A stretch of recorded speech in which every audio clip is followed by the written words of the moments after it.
సాధన వీక్షించే వారందరికీ కూడా శ్రీ వెంకటేశ్వర ఛానల్ తరపున నేను స్వాగతం పలుకుతున్నాను. మనందరం కూడా ఆ శ్రీకృష్ణుడికి స్వాగతం పలుకుతాం. వరాహావతారంలో హిరణ్యాక్షుడు భూదేవిని చుట్టి తీసుకువెళ్ళిపోతుంటే తీసుకుని పాతాళలోకానికి వెళ్ళిపోతున్నాడు. అప్పుడు వరాహ రూపం ధరించి ఆ భూదేవిని తన కోరల మీద నిలబెడతాడు విష్ణుమూర్తి. 1 2 శిష్టజనపాల సంకల్ప కల్పజన కోటి అసమ పరాక్రమ శిష్టజనపాల సంకల్ప కల్పజన కోటి అసమ పరాక్రమ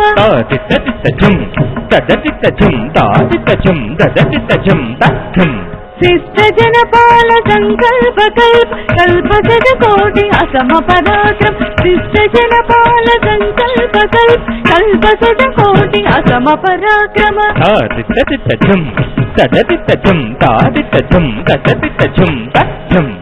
అసలు భూదేవినే చూపించలేదు మీరు.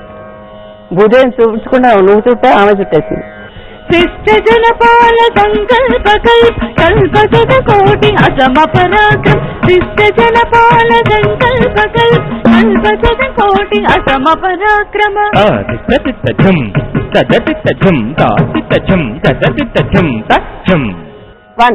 2 శిష్టజనపాల సంకల్ప కల్పజన కోటి అసమ పరాక్రమ శిష్టజనపాల సంకల్ప కల్పజన కోటి అసమ పరాక్రమ.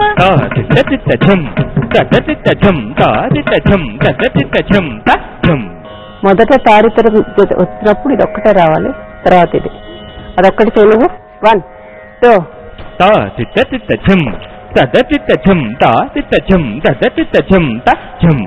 తారితజం తదరితజం తజ్జం అన్నప్పుడు కరెక్ట్ గా ఈ కోరల మీద భూమిని నిలబెట్టాలి.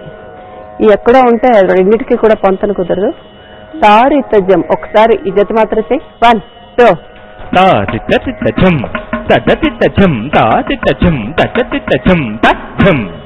వరాహావతారం తర్వాత నరసింహావతారం.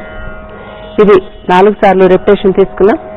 ఇందులో హిరణ్యకశిపుడు ప్రహ్లాదుడిని ఎక్కడ నీ విష్ణుమూర్తి సర్వంతర్యాన్ని అన్నావు కదా చూపించానటం, ప్రహ్లాదుడు ఆ స్తంభాన్ని చూపించటం, ఈయన గదతో ఆ స్తంభాన్ని కొట్టడం, వెంటనే ఆ స్తంభం నుంచి నరసింహావతారం వచ్చి హిరణ్యకశిపుడి రేవులు చీల్చి ఆ నరసింహావతారం ధరించడం.